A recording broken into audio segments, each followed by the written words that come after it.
First off, I want to say I cannot believe I am up this early. I didn't go to bed till about 2 o'clock in the morning, and I was back up at 5:45. So I'm extremely exhausted right now.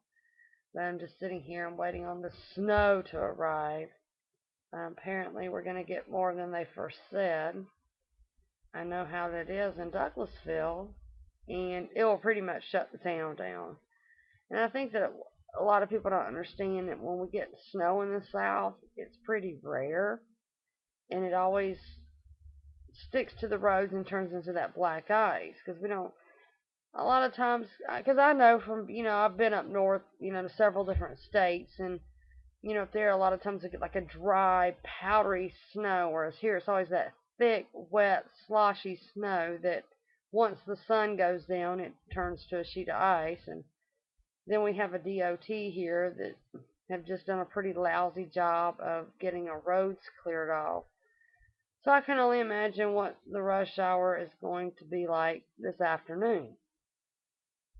Another thing I don't really understand is the urge to run to the grocery store and buy all this food and the bread and the milk thing. Well, me personally, I go to the grocery store once a week.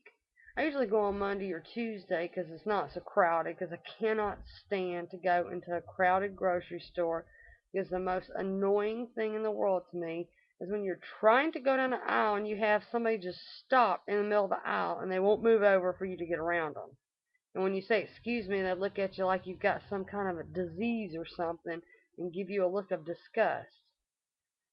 So I think that from what I heard that a few of the grocery stores around here, the shelves were already empty last night.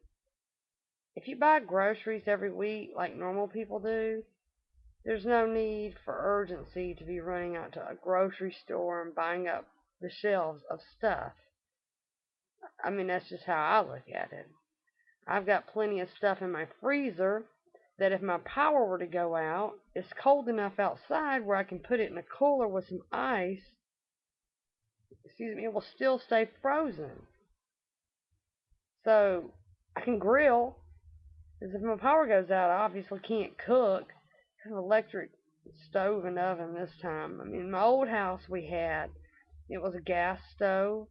So I remember one time our power went out. We had an ice storm. I want to say it was back in 2000. We had a pretty significant ice storm in Douglas County. And so we just manually would light the pilot lights in the stove in the kitchen, and my husband took some comforters and put them up like in the doorways leading to the other rooms because our kitchen there was connected to the dining room.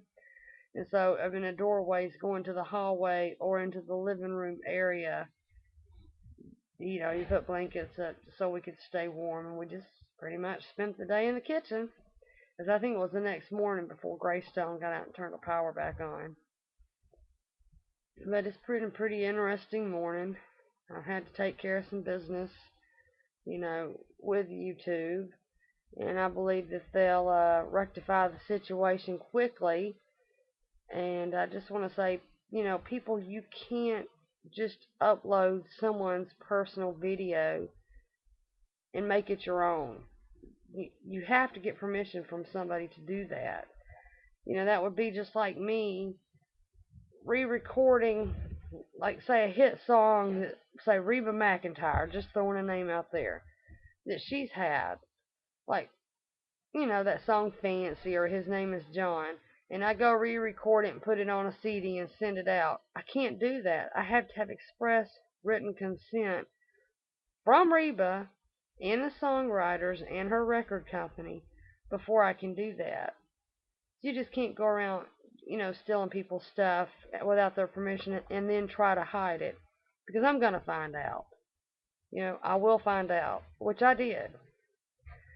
So I just want to say hey to my daughters and tell my mom, you're a drunk.